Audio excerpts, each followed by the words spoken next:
All right, now we're at 2.2, basic control of your vehicle. Basic control of your vehicle. To drive a vehicle safely, you must be able to control its speed and direction. Safe operation of a commercial vehicle requires skills in the following: accelerating, steering, stopping, and backing safely. Okay, the first one we're going to talk about is accelerating. Okay, so don't roll back when you start. We're on page 22.2.1. Okay, we're talking about accelerating. Don't roll back when you start. You may hit someone behind you. If you have a manual transmission vehicle, partially engage the clutch before you take your right foot off the brake. Put on the parking brake whenever necessary to keep from rolling back. Release the parking brake only when you have applied enough engine power, okay, to keep it from rolling back. That means pushing on the accelerator. On a tractor trailer equipped with a trailer brake and hand valve, the hand valve can be applied to keep it from rolling back. Speed up smoothly and gradually so the vehicle does not jerk. Rough acceleration can cause mechanical damage. When pulling a trailer, rough acceleration can damage the couplings. That actually was a test question. Again, rough acceleration can cause mechanical damage. That's a test question. Rough acceleration causes mechanical damage.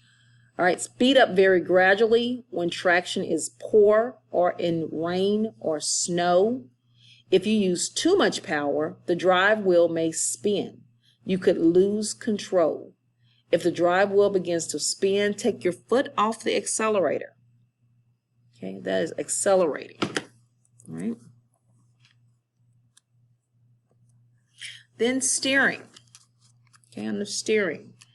Hold the steering wheel firmly. Your hands should be at 9 and 3. Of course, we always knew it as 10 and 2, right?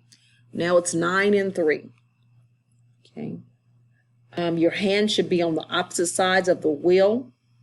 If you hit a curb or a pothole, the wheel could pull away and your hand away from your hands unless you have a firm hold. All right, and that's a lot of bus, right? If we were driving our bus with one hand and we hit a curb or a pothole, that is a lot of bus that we'd have with just one hand. That bus could easily get away from us. All right, under stopping. Control the pressure so the vehicle comes to a smooth, safe stop. All right, we don't want our children flying all over the bus and their book bags and everything, right? So we always want to control the pressure so the vehicle comes to a smooth, safe stop. Then backing. 2.2.4, backing safely. Because you cannot see everything behind you, your vehicle, backing is always dangerous. The next is a test question. Avoid backing whenever you can. Okay, test question. Avoid backing whenever you can. When you park, try to park so you will be able to pull forward when you leave. When you have to back, here are a few simple safety rules. Okay. Start in the proper position. Look at your path. Use your mirrors on both sides. Back slowly. Back and turn toward the driver's side whenever possible. Use a helper whenever possible. Okay, so these rules are discussed in detail below. All right. So again, you're going to start in the proper position. Put the vehicle in the best position to allow you to back safely. All right, look at your path. Look at your line of travel before you begin before you begin. Get out. Walk around the vehicle. Check your clearance to the sides and overhead. Then use your mirrors on both sides. Check the outside mirror on both sides frequently. Get out of the vehicle and check your path. Check your path if you are unsure. And back slowly. Always back as slowly as possible. Okay. And then back and turn toward the driver's side. Back to the driver's side so that you can see better. Backing toward the right side is very dangerous because you can't see as well. If you back and turn toward the driver's side, you could watch the rear of your vehicle by looking out the side window. Use driver's side backing even if it means going around the block to put the vehicle in the proper position. This added safety is worth it. The last one is use a helper. Use a helper when you can. There are blind spots that you cannot see. That is a test question. Again, there are blind spots that you cannot see. That's why a helper is important. The helper should stand near the back of the vehicle where you can see the helper. Before you begin backing, work out a set of hand signals that you both understand. Agree on a signal for stop. That's a test question. Again, agree on a signal for stop. All right, so in this picture, this person, FedEx driver, forgot to check his right side mirror, right? Started driving or backing, did not actually check his clearance, check his path rather. This person didn't check their path either, right? They started backing into and they landed in a pond of water. And of course, this person should have checked his path. He started to back off of a cliff. All right, let's talk about shifting gears. Shifting gears. 2.3.1. Basic method for shifting up.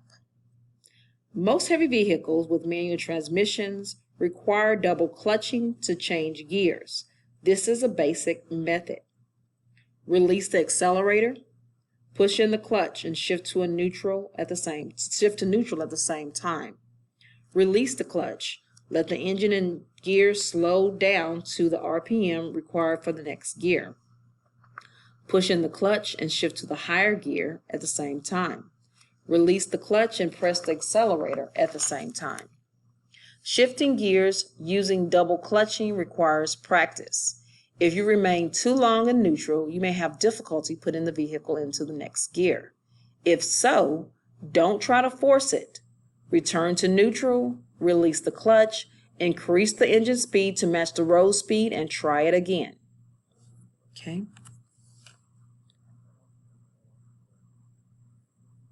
All right. So the next section is talking about knowing when to shift. There are two ways to know when to shift. This is a test question. Using your engine speed and using your road speed. Again, knowing when to shift up, you use your engine speed and your road speed. All right, so downshifting, of course, is just pretty much like shifting up. Release the accelerator, push in the clutch, and shift to neutral at the same time. Release the clutch. Press the accelerator, increase engine and engine speed to the RPM required in the lower gear. Push in the clutch and shift to low gear at the same time. Release the clutch and press accelerator at the same time. Downshifting, like upshifting, requires to know when to shift. Use either the tachometer or the speedometer and downshift at the right RPM or road speed. Okay. All right, so you have a couple of special considerations to consider when downshifting. And I guess this is a test question. Before starting down a hill, slow down and shift down to a speed that you can control without using the brakes hard. Okay, again, slow down, shift down to a speed that you can control without using the brakes hard. Otherwise, the brakes can overheat and lose their braking power. Downshift before starting down the hill. Make sure you are in a low enough gear, usually lower than the gear required to climb that same hill.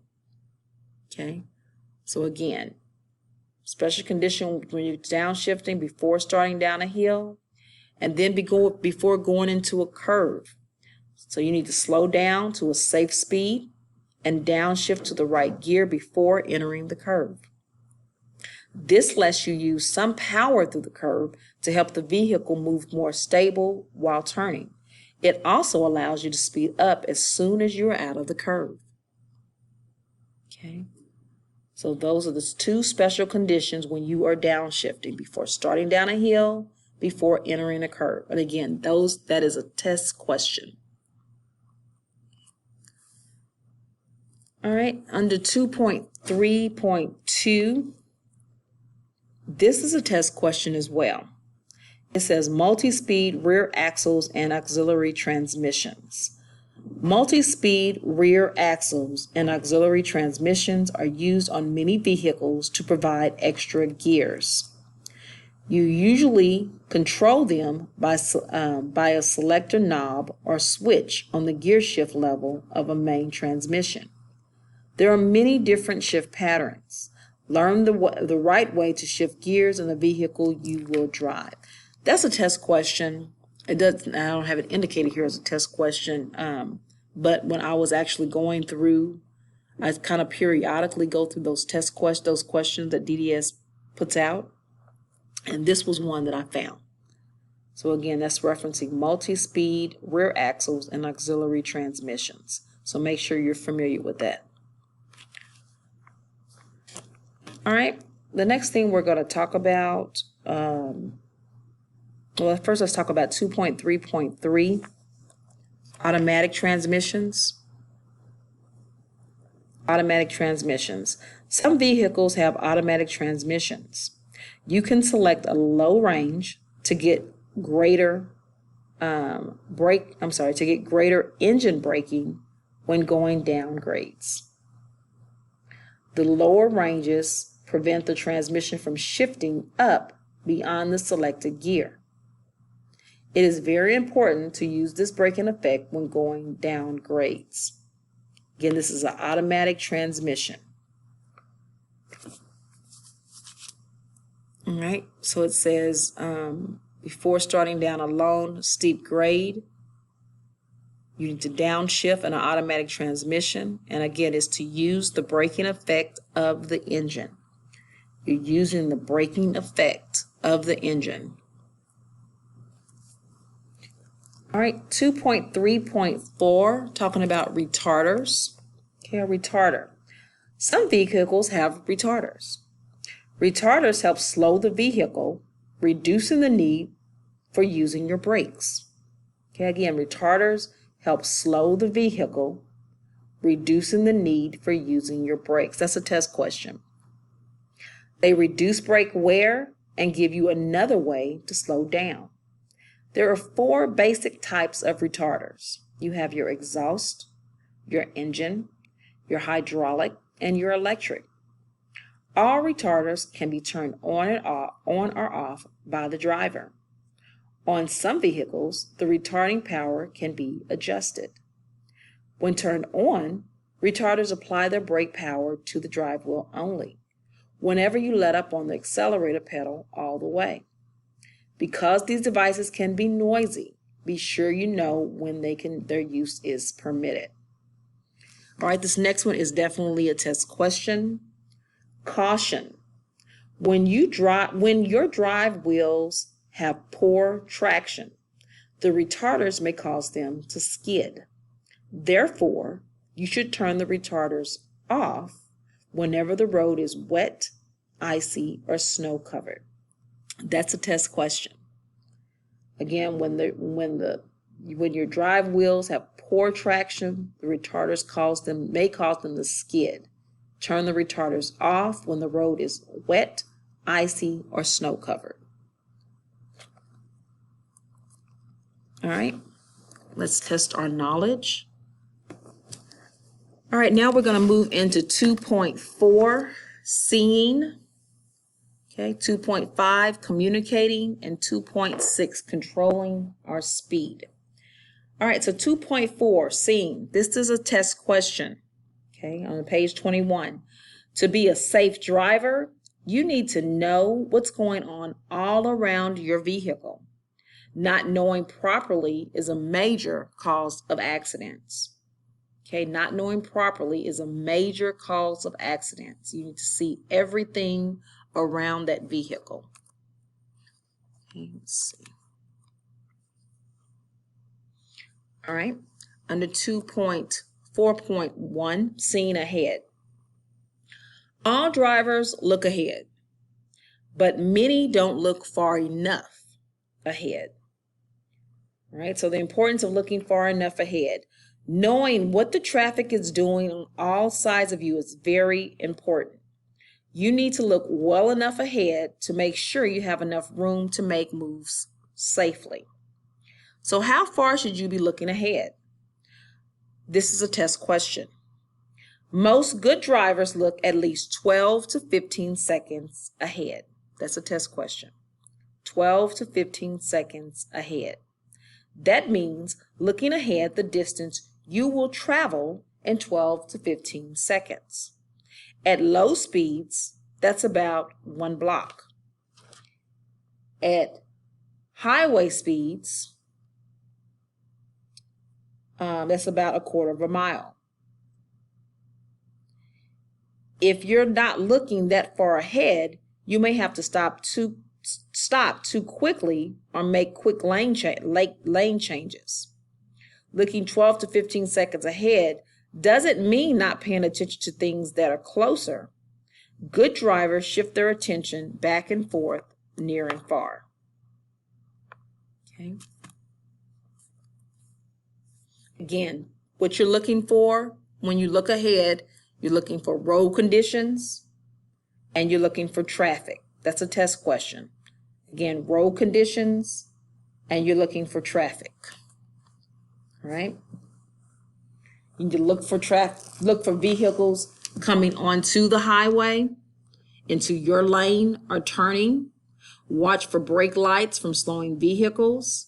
By seeing these things far enough ahead, you can change your speed or change lanes if necessary to avoid a problem. If a traffic light has been green for a long time, it will probably change before you get there. Start slowing down and be ready to stop. Okay, and we as bus drivers, we call that a stale green light. Okay, if we see a light that's, from a distance that's green, but we didn't see it turn green, of course, we don't know how long it's going to stay green. So as bus drivers, because of course we want to make sure we come to a smooth, safe stop, we go ahead and we start slowing down. Now, if we get to the light and it's still green, then we go ahead and speed up to get through the light. But we go ahead and we slow down so that, of course, our children are not jerking, or we're not jerking our children. We come into a smooth, safe stop. And you'll see that more in training as when you come into training as well for your 2 weeks, or 1 to 2 weeks rather. Because I'm not sure if it's still 2 weeks. I think it's 1 to 2 weeks. But they'll talk about that a lot as well, talking about the stale green light. You'll hear that covered a lot. All right, on 2.4.2, seeing to the sides and the rear. It is important to know what's going on behind and to the sides. Check your mirrors regularly. Check more often in special situations. Okay. Mirror adjustments should be checked prior to the start of any trip and can only be checked accurately when the trailers are straight. You should check and adjust each mirror to show some part of the vehicle. Okay, and we talked about mirrors when we were, in your pre-trip inspection. Then regular checks. You need to make regular checks of your mirrors and be aware of traffic and to check your vehicle. Okay, you need to be check your mirrors, regular checks of your mirrors. Then in traffic, check your mirrors for vehicles on either side and back of you. In an emergency, you may need to know whether you can make a quick lane change. Your mirrors, use your mirrors to spot overtaking vehicles. There are blind spots that your mirrors cannot show you. Check your mirrors regularly to know where other vehicles are around you and to see if they move into your blind spots. Okay. Use your mirrors to keep an eye on your tires. It's one way to spot a tire fire. That's a test question. Again, use your mirrors to keep an eye on your tires. It is one way to spot a tire fire. Definitely a test question. If you're carrying our open cargo, you can use the mirror to check it. Look for loose straps, ropes, or chains. Watch for flapping or ballooning tarp. Okay. Couple of special situations. Special situations require more than regular checks. They are lane changes, turns, merges, and tight maneuvers. Okay. So a lane change. You need to check your mirrors to make sure no one is alongside you or about to pass you. When you check your mirrors, you should check them before you change lanes to make sure there's enough room. After you have signaled to check that no one has moved into your blind spot. And right after you start the lane change to double check that your path is clear. And then after you complete the lane change. Okay, so it's special situations that require more than just a regular mirror check. The first one again was a lane change. The next one is turns. Okay, in turns, check your mirror to make sure the rear of your vehicle will not hit anything. All right, so we have a swing on our bus. We have a 40-foot bus, right? We have to use that mirror to when we make those turns that we know that our back tire is where it needs to be to make that turn, so that we don't have any tail swing and hit another vehicle that's in a lane beside us, right? So when we have to use that mirror to make sure that our vehicle will not hit anything. All right, that's in turns. And then merges. When merging on using your mirror to make sure the gap in the traffic is large enough for you to enter safely. We'll talk about merges more when we go into, I think it's in this chapter. Again, talking about merging your mirror, using your mirror to make sure the gap in traffic is large enough to enter safely. Then you have tight maneuvers. Anytime you're driving in close quarters, check your mirrors often. Make sure you have enough clearance. Okay. How to use your mirrors. Use your mirrors correctly by checking them quickly and understanding what you see. Okay. You should be checking them every 5 to 8 seconds. Okay. You should be checking your mirrors every 5 to 8 seconds. When you use your mirrors while driving on the road, check quickly. Look back and forth between the mirrors and the road ahead. Don't focus on the mirrors too long, otherwise you will travel quite a distance without knowing what's happening ahead. Many large vehicles have curved, convex mirrors that show a wider area than flat mirrors. This is also helpful, but everything appears smaller in a convex mirror than it would if you were looking directly at it. Things also seem further away than they really are. It's important to realize this and to allow for it. All right, so that's covering, again, seeing 2.4. Seeing around our vehicle, seeing ahead, seeing to the sides, seeing to the rear, and making lane changes, doing us under special situations. Now we're going to talk about communicating, okay, communicating with people other people that are driving.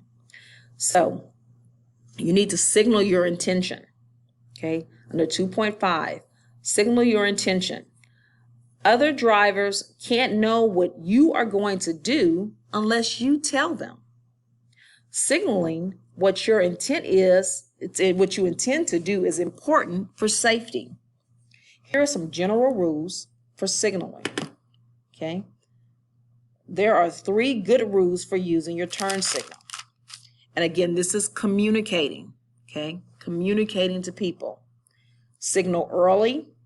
Signal well before your turn. This is the best way to keep others from trying to pass you. Signal continuously. You need both hands on the wheel to turn safely. Don't cancel the signal until you have completed the turn, and then cancel your signal. Don't forget to turn off your turn signal after you've turned, unless you have a self-canceling signal. Okay? So again, that is how you communicate. All right, you signal early, you signal continuously, and then you cancel your signal.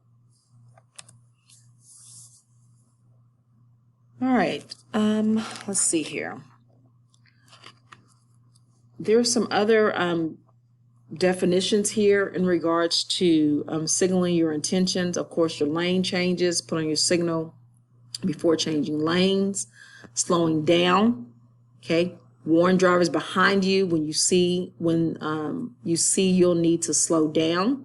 A few light taps on the brake pedal is enough to flash the brake lights. Should warn other followers. Right? Use your four-way emergency flashers for times when you are driving very slowly and are stopped. Okay, warn other drivers in any of the following situation if there's trouble ahead. All right, because we have a large vehicle, so the size of our vehicle makes it hard for drivers behind you to see hazards. If you see a hazard that will require slowing down, warn the drivers behind by flashing your brake lights. All right, then tight turns. Most car drivers don't know how slow you have to go to make a tight turn in a large vehicle. Give drivers behind you warning by braking early and slowing gradually. Stopping on the road. Truck and bus drivers sometimes stop in the roadway to unload cargo or passengers or stop on a railroad crossing. Warn following drivers by flashing your brake lights. Don't stop suddenly. Okay, because we can't do what a car does. All right, we have a 40 foot of bus. Driving slowly. Drivers often do not realize how fast they are catching up to a slow-moving vehicle until they are very close. If you must drive slow, alert following drivers by turning on your emergency flashers if it is legal. Okay, turn on your emergency flashers. And don't direct traffic. Some drivers try to help others by signaling when it is safe to pass. You should not do this. You can cause an accident and you can be blamed for it. Okay? You can be blamed for it. All right, so this is what we just talked about. Passing, assume that they don't see you. When legal, tap your horn lightly or flash your brakes from low to high and back. Drive carefully. Again, this is all in communicating. When parked on the side of a road, turn on your four-way emergency flashers. Don't trust taillights to give warning, and put on your emergency warnings within 10 minutes. And I don't think that mentioned that in here, but that is definitely a test question. We'll talk about that here in a moment. Put on your emergency warning devices within 10 minutes. They must be out within 10 minutes. All right, under 2.5.2 in communicating your presence. When it is hard to see, so we just talked about when passing. When it's hard to see, at dawn, dusk, or in rain or snow, you need to make yourself easier to see. If you are having trouble seeing other vehicles, other drivers will have trouble seeing you. Turn on your lights. Use your headlights, not just the identification of the clearance lights. Use the low beams. High beams can bother people in the daytime as well as night. Okay. All right. Under when parked on the side of the road, under page 23. All right. So when you pull off the road and stop, be sure to turn on your four-way emergency flashers. This is important at night. Don't trust the taillights to give warning. Drivers have crashed into the rear of a parked vehicle because they thought it was moving normally. If you must stop on the road or shoulder of any road, you must put out your emergency warning devices within 10 minutes. Okay, you must put it out within 10 minutes. All right. When putting out the triangles, Hold them between yourself and oncoming traffic for your own safety so other drivers can see you. Okay, putting out the triangles. Hold them in between yourself and oncoming traffic for your own safety so others can see you. All right, so where would you put those? If you must stop on or by a one-way or divided highway, place the warning devices 10 feet, 100 feet, and 200 feet toward the approaching traffic. Okay, so let's think about that. So you got your one-way or divided. That means that another vehicle that's coming in the opposite direction, they cannot turn into your lane at all. That is a one-way or divided highway. This car that's over here on the left-hand side will never be able to cross over in front of you. So the only traffic that you're going to get is the traffic that is coming behind you on a one-way or divided highway. So you will need to put your reflectors, one 10 feet behind your vehicle, another one 100 feet behind your vehicle, and the other one 200 feet behind your vehicle in the direction of the traffic. Okay, you're communicating to that to the people that is coming that you broke down on the side of the road, right? And you're giving them warning. You're giving them at least 200 feet warning. 200, 100, 10 feet. All right, then if it's a two-way or undivided highway, so it says if you stop on a two-lane road carrying traffic in both directions or on an undivided highway, place the warning devices within 10 feet of the front or rear corners to make the location of to mark the location of the vehicle, and 100 feet behind and ahead of the vehicle on the shoulder or in the lane you stopped in. Okay, so with this is a two-way or undivided highway. All right, so you have vehicles coming in both directions. All right, so you need to let people know that's coming toward you, and you need to let people know that's coming behind you. So you want to put one of your reflectors, your three reflectors, you want to put one of them 100 feet in front of your vehicle, and then you want to put one that's 10 feet behind your vehicle and another 100 feet. So you're letting people know in both directions, giving them 100 feet, right, of warning that you're stopped on the side of the road.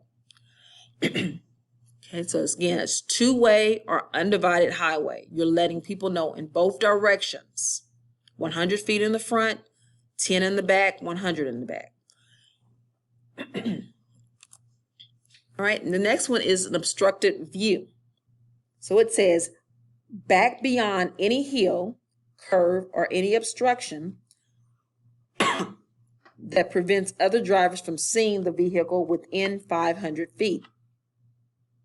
If line of sight view is obstructed due to hill or a curve, move the rear most triangle to a point back down the road so warning is provided. When putting out, okay, so we already talked about that. Excuse me. So obstructed view. Triangles may be placed between 100 and 500 feet away when the view is obstructed. So here in the diagram, you have it 10 feet behind your vehicle, right? And then you put another one 100 feet, and you put another one 500 feet in the direction of that traffic, of that oncoming traffic. So you have an obstructed view. So you want to put what you're doing is you're putting those reflectors out far enough in advance before that person actually starts around that curve, that you're sitting on the other side of that curve, right? So you want to make sure that those reflectors are far enough out. So you need to put it again, 10 feet, 100 feet, and 500 feet in the direction of oncoming traffic. Okay. All right, and next says, use your horn when needed. Your horn can let others know you're there. It can help avoid a crash. Use your horn when needed. However, it can startle others and can be dangerous when used unnecessarily. Okay. All right, 2.6, controlling your speed. Controlling your speed, 2.6. All right, driving too fast is a major cause of fatal crashes. You must adjust your speed depending on driving conditions. These includes traction, curves, visibility, traffic, and hills. Okay, driving too fast is a major cause of fatal crashes. All right, so let's talk about stopping distance. And this is for hydraulic brakes. We're going to add to this equation when we get into air brakes. All right, but right now we're going to talk about stopping distance for hydraulic brakes. All right, so the equation is perception, reaction, braking distance is your total stopping distance. All right, so the first one is your perception. Perception is the distance your vehicle travels in ideal conditions from the time your eyes see the hazard until your brain recognizes it. Okay, so you see the hazard, and then time for your brain to recognize that it's a hazard. Keep in mind certain mental and physical conditions can affect your perception distance, right? So say you're which you should not be, but say you're driving sleepy, right? That's going to affect that because you see the hazard, but you're sleepy, so it doesn't really connect as quickly as it should connect, right? That it's a hazard, so that can affect, definitely have effect on your perception distance, right? It can be affected greatly depending on visibility and the hazard itself. The average perception time for an alert driver is 1/3 seconds. Again, that's an alert driver, 1/3 seconds. So at 55 miles per hour, this accounts for 142 feet traveled. Okay, so again, I see the hazard, then it connects to my brain that, oh, this is a hazard. I need to do something, right? So the perception time of me seeing that to it registering in my brain, at 55 miles per hour, I've traveled 142 feet. All right, so now my reaction to that. So the distance I will continue to travel in ideal conditions before I physically hit the brakes in response to the hazard I've seen, right? So I see the hazard, my eyes see it, my brain is realizing that it's a hazard, and then my brain is telling my foot to get off the accelerator and put my foot on the pedal, right? I put on my foot on the brake pedal. So with that, the average driver has a reaction time of 3/4 seconds to 1 second. At 55 miles per hour, this accounts for another 61 feet traveled, right? So that's the reaction. Me actually brain telling my foot to get off the accelerator, put it on the brake pedal, right? 55 miles per hour, I've traveled another 61 feet. Then you have your braking distance. So this is the distance your vehicle will travel in ideal conditions while you are braking. Okay, so I'm putting my foot's on the brake and I'm braking, right? So at 55 miles per hour on dry pavement with good brakes, it's going to take me 216 feet to stop that vehicle. And that's a heavy vehicle. It can take a heavy vehicle 216 feet to stop. Okay, that's 4.5 seconds. So here's the stopping distance equation. This again for hydraulic brakes. The total minimum distance your vehicle has traveled in ideal conditions with everything considered, including perception, reaction, and braking distance, until you could bring that vehicle to a complete stop. At 55 miles per hour, your vehicle will travel a minimum of 419 feet. That is more than a football field. Right? That is quite a bit of stopping distance that vehicle needs at 55 miles per hour, right?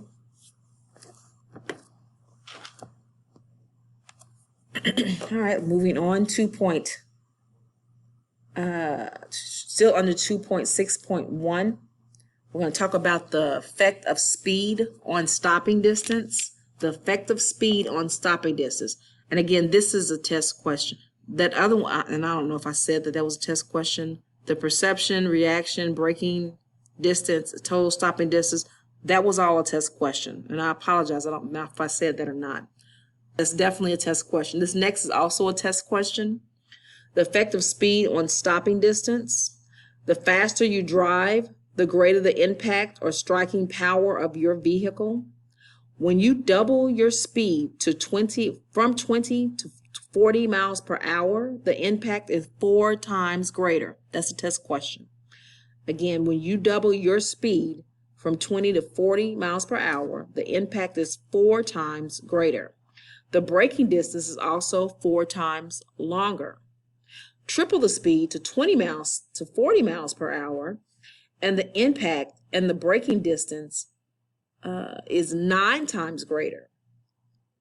At 60 miles per hour, your stopping distance is greater than the length of a football field. Increase that speed to 80 miles per hour, and the impact and the braking distance are 16 times greater than at 20 miles per hour. High speeds greatly increase the severity of crashes and stopping distances. By slowing down, you can reduce braking distance. And you see here in the picture, right, where obviously the effects of speed on stopping distance. That's why those additional vehicles crashed into the vehicles that were already stopped. Okay.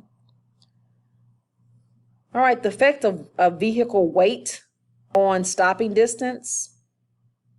The heavier the vehicle, the more work the brakes must do to stop it, and the more heat they absorb.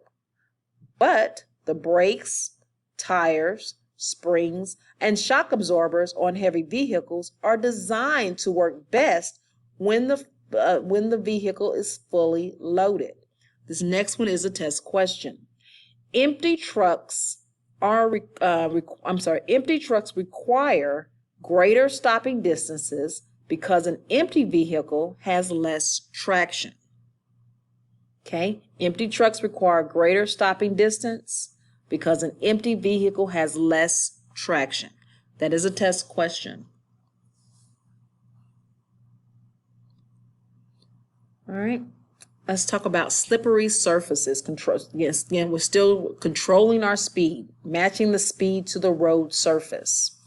2.6.2, page 24. You can't steer or brake a vehicle unless you have traction. That makes sense, right? If the tires are not touching the road, you don't have traction, right? Traction is friction between the tires and the road. There are some road conditions that reduce traction and call for lower speeds. Okay? All right, so slippery surfaces.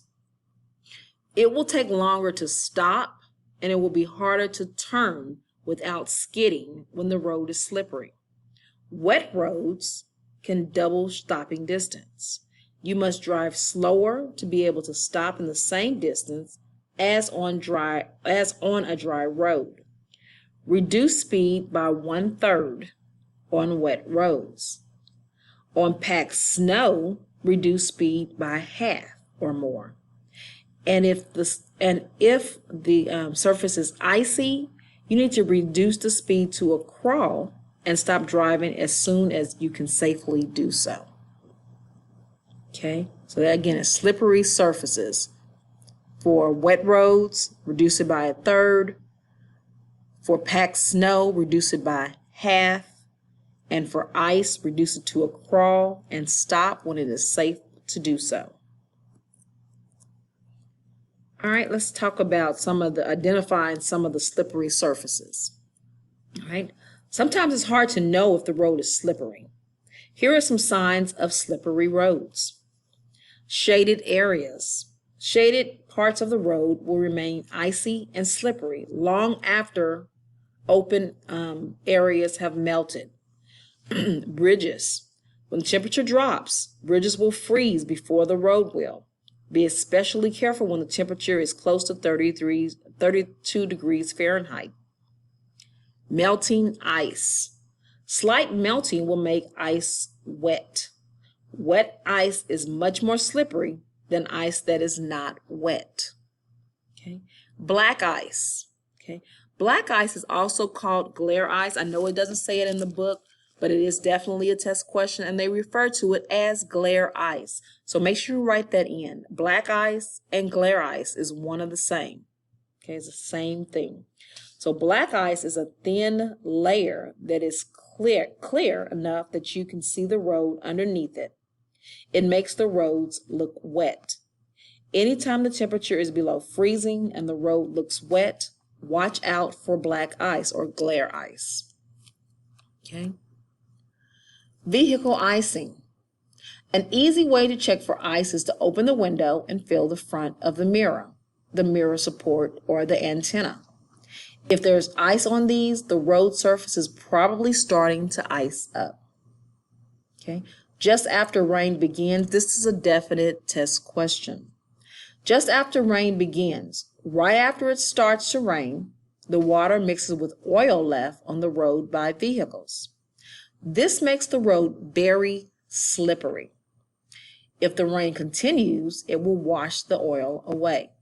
All right. So this was definitely, I saw this as a test question, and kind of how they worded it was, is it best to drive 30 minutes after it starts raining or an hour after it starts raining?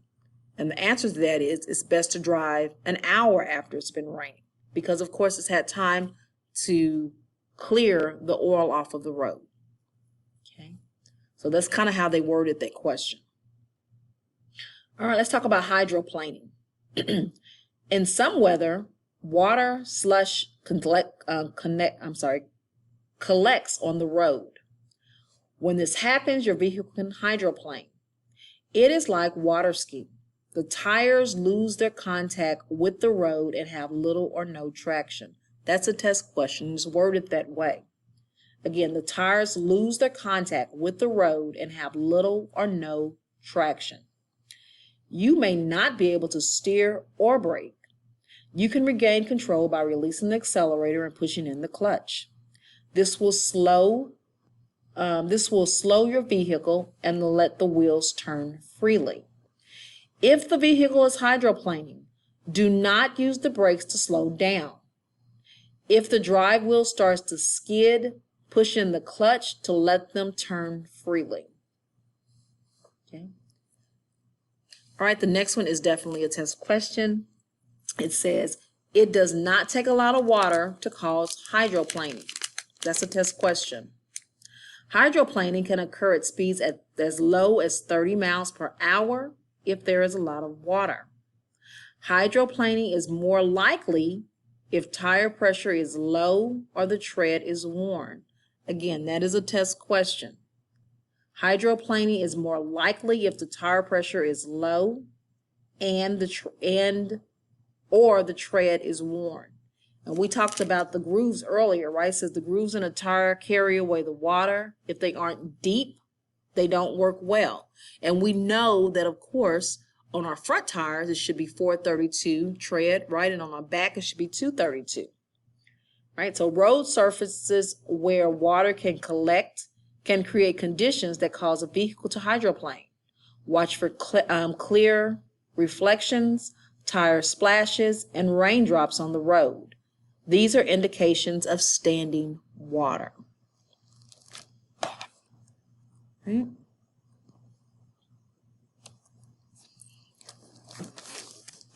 All right, let's talk about speed on curves. 2.6.3.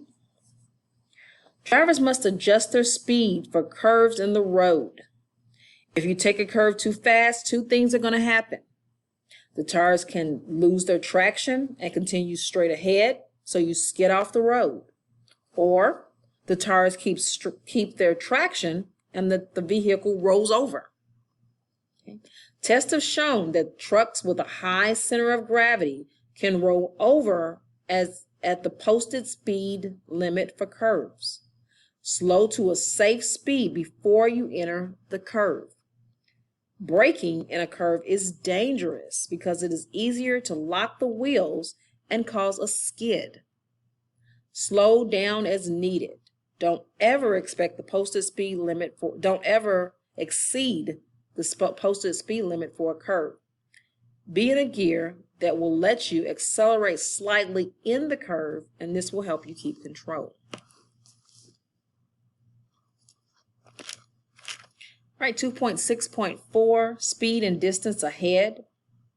You should always be able to stop within the distance you can see ahead.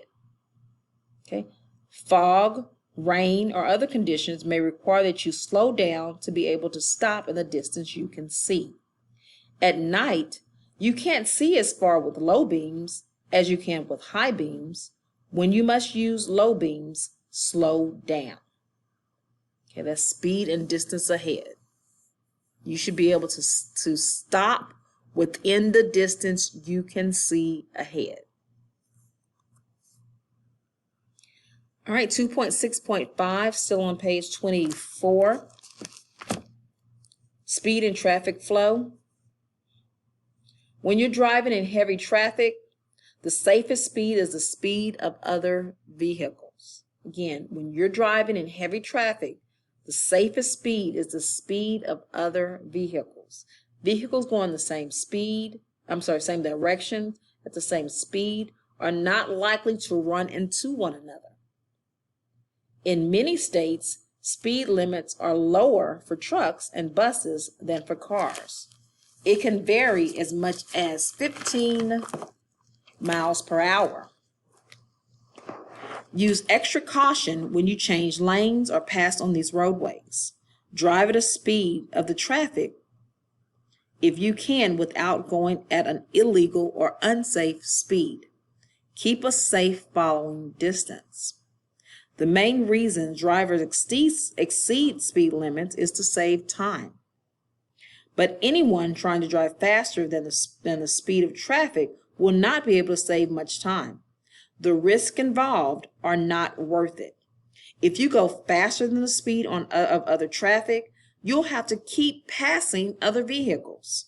This increases the chance of a crash, and it is more tiring. Fatigue increases the chance of a crash.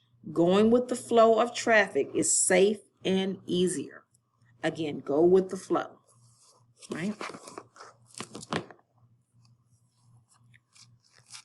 All right, the next topic we're going to talk about is 2.6.6, speed on downgrades. Speed on downgrades, all right?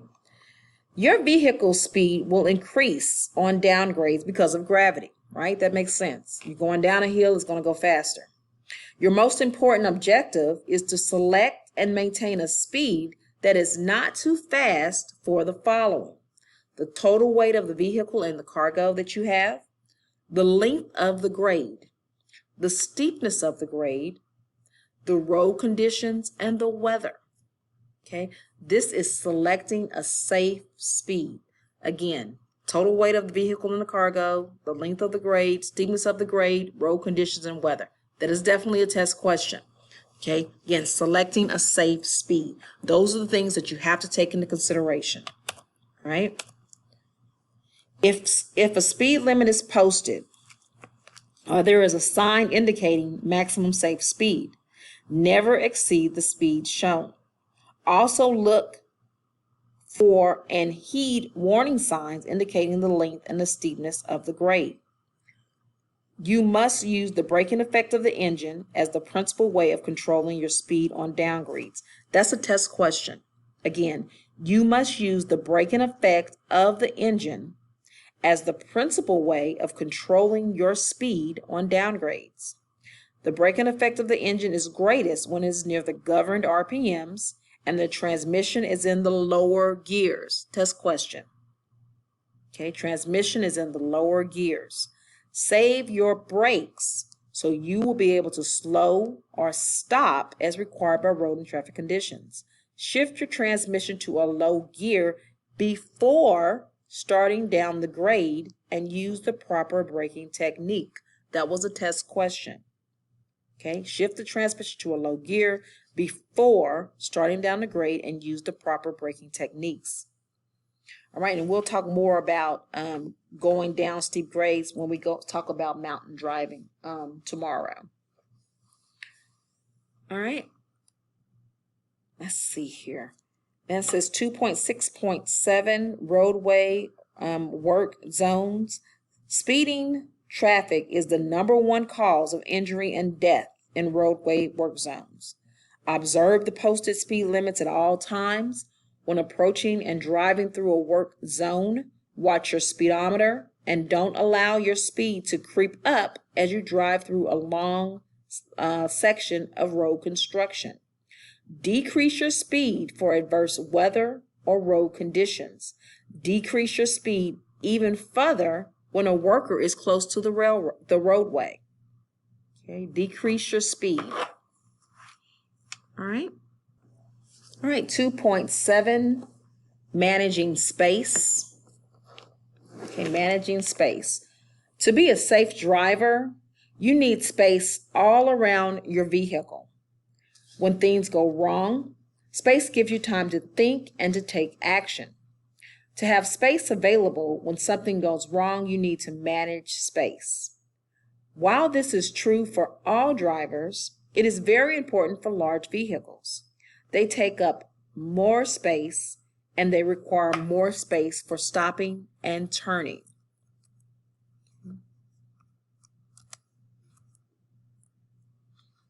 All right. Of all the space around your vehicle, it is the area ahead of the vehicle, the space you're driving into, that is the most important. So the need for space ahead. You need space ahead in case you must suddenly stop. According to accident reports, the vehicle that trucks and buses most often run into is the one in front of them. The most frequent cause is following too closely. Remember, if the vehicle ahead of you is smaller than yours, it can probably stop faster than you can.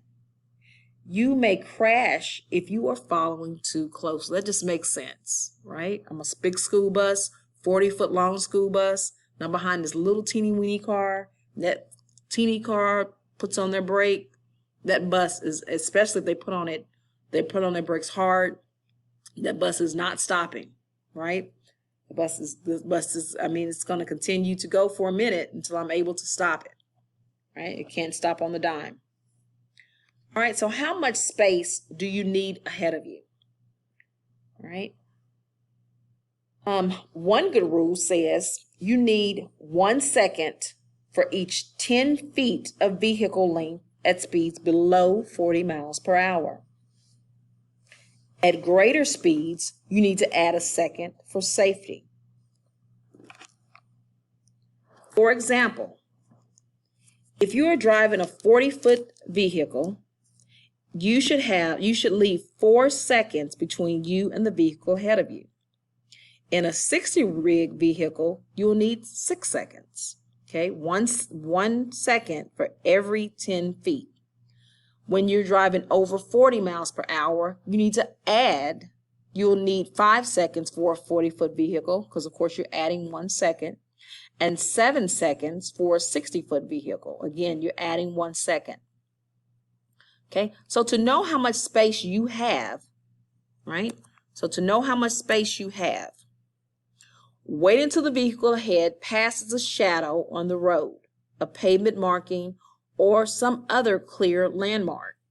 Then count out the seconds like this: 1,1001, 1,1002, and so on, until you reach the same spot. Compare your count with the rule of 1 second for every 10 feet of length. If you are driving a 40-foot truck and only counted up to 2 seconds, you are too close. Drop back a little and count again until you have 4 seconds of following distance, or 5 seconds if you're going over 40 miles per hour.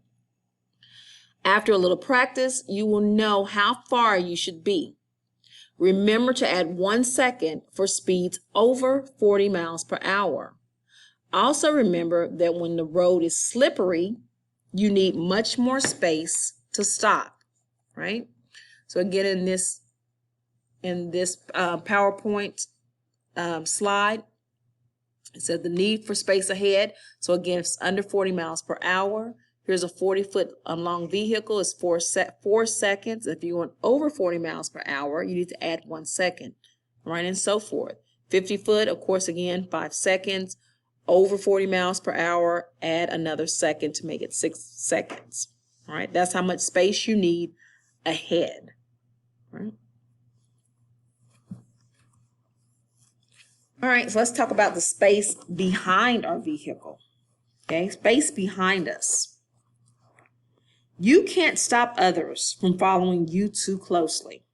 Okay, but there are things you can do to make it safer. Okay, so you have no control over what someone else does, right? But you do have control over what you do. So stay to the right. Heavy vehicles are often tailgated when they can't keep up with the speed of traffic. That makes sense, right? We can't go as fast as smaller cars. This often happens when you're going uphill. If a heavy load is slowing you down, stay in the right lane if you can. Going uphill, you should not pass another slow vehicle unless you can get around quickly and safely. Okay, and dealing with tailgaters safely. In a large vehicle, it's often hard to see whether a vehicle is close behind you. You may be tailgated when you are traveling slowly. Drivers trapped behind a slow vehicle often follow closely. In bad weather, many car drivers follow large vehicles closely during bad weather, especially when it's hard to see the road ahead. I'm guilty of that one. I've done that before. If you find yourself being tailgated, here are some things you can do to reduce the chance of a crash. Okay? Avoid quick lane changes. If you have to slow down or turn, signal early. Reduce your speed very gradually. Increase your following distance. Opening up room ahead in front of you, okay, will help to avoid having to make a sudden Opening up room in front of you will help you to avoid having to make sudden speed or direction changes. It also makes it easier for the tailgater to get around you. Don't speed up. It's safer to be tailgated at a low speed than a high speed. And avoid tricks. Don't turn on your tail lights or flash your brake lights. Okay. All right. So again, to get the space behind your vehicle, right? The space you need, increase your following distance. You're increasing your following distance. Okay. Giving it space behind so that tailgater can go around you. All right, and here is a picture of someone not increasing their following distance, right? So car pile up. Then here's another one. I think we looked at this one earlier. We were talking about the effects of stopping, right? All right, so let's talk about space to the side. So we talked about, again, managing the space in front of us, right? We need 1 second for every 10 feet of vehicle we have, right? So it's managing the space in front of us, then managing the space behind us, right? If we need to, we have to deal with a tailgater, we increase our following distance to allow that tailgater to go around us, right? Because we have no control over what someone else does. Now the space to the sides of our vehicle. Commercial vehicles are often wide and take up most of a lane. Safe drivers will manage what little space they have. You can do this by keeping your vehicle centered in your lane and avoid driving alongside others. Okay, so staying centered in your lane, you need to keep your vehicle centered in the lane to keep safe clearance on either side. If your vehicle is wide, you have little room to spare. Okay, there are 2 dangers in traveling alongside other vehicles. Another driver may change lanes suddenly and turn into you, or you may be trapped when you need to change lanes. Okay, again, that's traveling next to others. Another driver may change lanes suddenly and turn into you, or you may be trapped when you need to change lanes. So you need to find an open spot where you aren't near other traffic. When traffic is heavy, it may be hard to find an open spot. If you must travel near another vehicle, try to keep as much space as possible between you and them. Also drop back or pull forward so you are sure the other driver can see you. Okay? See that other driver, make sure that driver can see you. And then strong winds. Strong winds make it difficult to stay in your lane. The problem is usually worse for lighter vehicles. This problem can be especially bad coming out of tunnels. Don't drive alongside others if you can avoid it. Okay, it's strong winds. Again, that's space to the side. Now let's talk about space ahead. Right? Hitting overhead objects is a danger. Make sure you always have overhead clearance. Okay? Make sure you always have overhead clearance.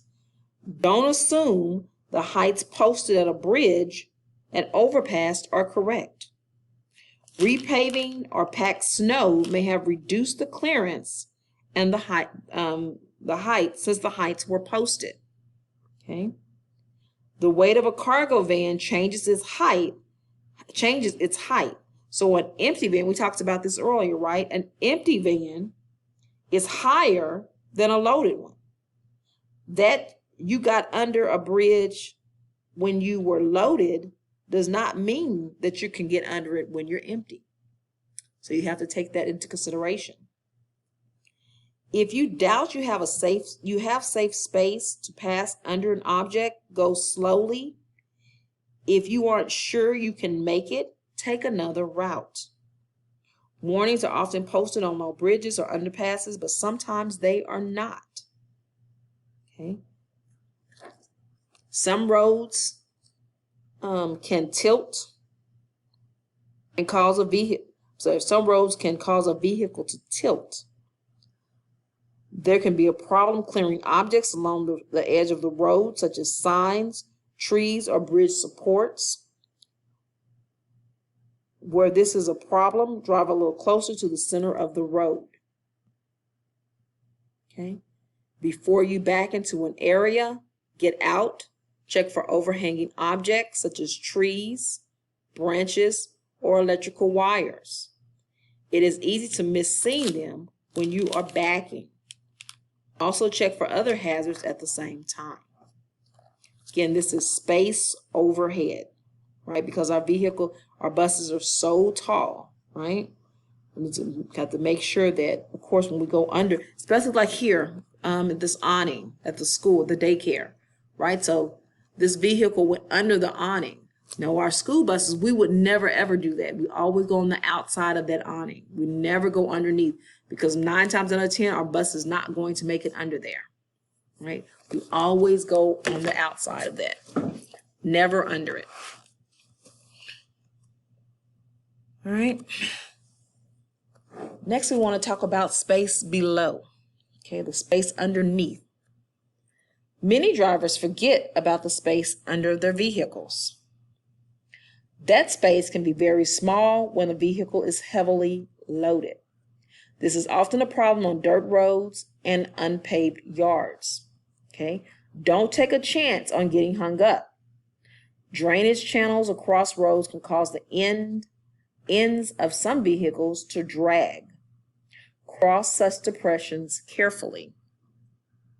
Railroad tracks can cause problems, particularly when pulling trailers with a low undercarriage clearance. Don't take a chance on getting hung up halfway across. Here in this picture, see how low, I think that's called a low boy, and how low it sits. That would never, ever, ever make it across a railroad track. Okay, so that is something that that vehicle will have to take, that person will have to take into consideration. And of course, we talked about this earlier when we were in section 1. talking about how checking what was the exact, let me look at the exact words. The exact words were under 1.3.5, it says, here it is, for drivers failing to have sufficient space to drive completely through the crossing. Nope, that's not it. I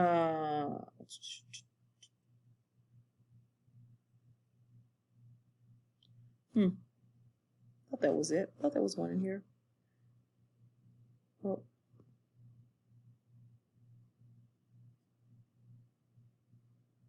Oh, there it is, the last one. I apologize. So under 1.3.5, for drivers failing to negotiate a crossing because of insufficient undercarriage clearance.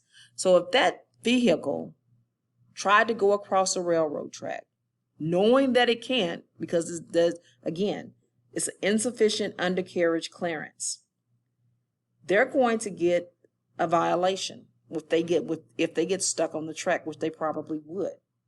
So they're going to lose their CDL license for at least 60 days for their first violation. All right. And then if this is something that they've done before, right, they're going to lose it for 120 days for their second violation within 3 years. And then they'll lose it for a year for their third violation within 3-year period. Right. So that is definitely insufficient undercarriage clearance. That would never make it over a railroad track. All right, so again, that's talking about space below. All right, so let's talk about space for turns. Okay, under 2.7.6, space for turns. The space around a truck or a bus is important in turns. Because of wide turning and off-tracking, large vehicles can hit other vehicles or objects during turns, right? So turning right. Here are some rules to help prevent right turn crashes. Okay, again, it's a right turn crash. Turn slowly to give yourself and others more time to avoid problems. If you are driving a truck or a bus that cannot make the right turn without swinging into another lane, turn wide as you complete the turn. Keep the rear of your vehicle close to the curb. This will stop other drivers from passing you on the right. Don't turn wide to the left as you start to turn. A following driver may think you are turning left and try to pass you on the right.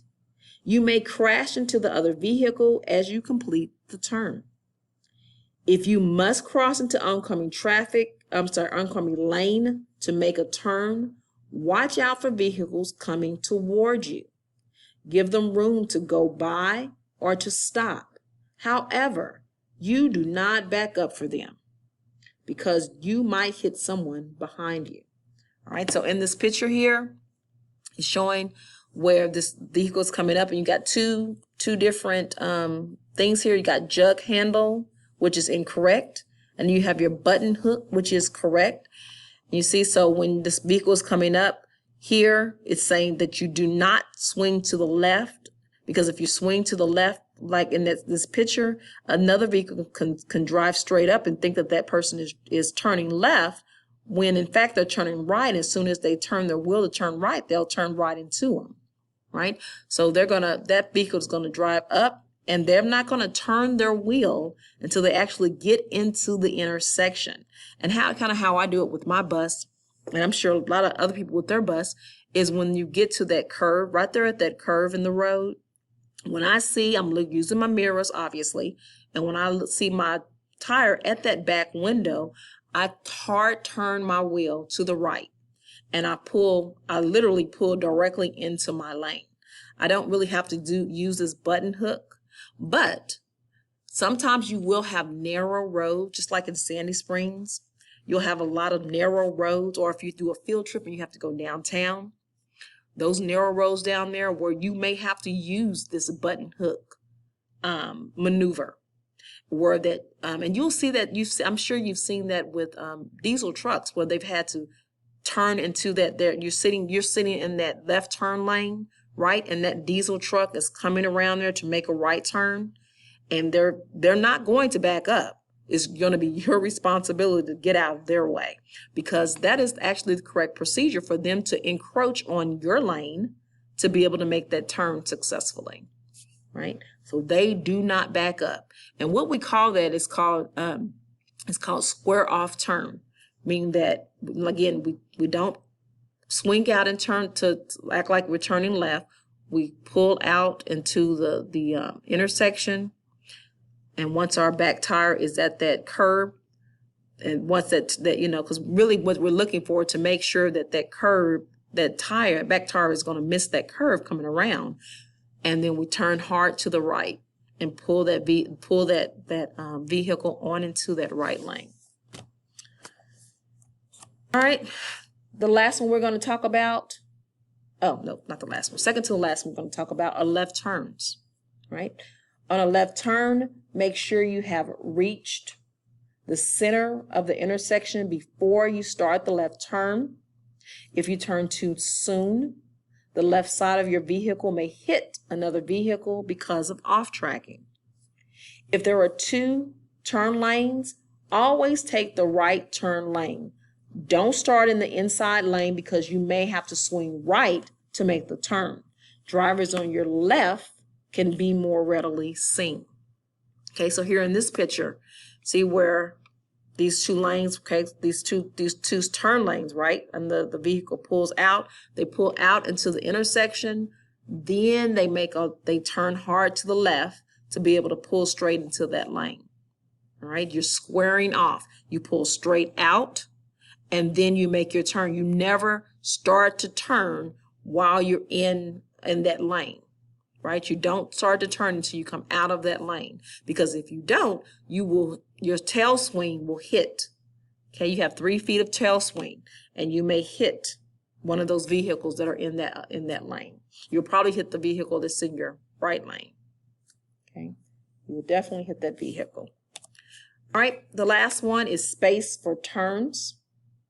Oh, I keep saying this last one.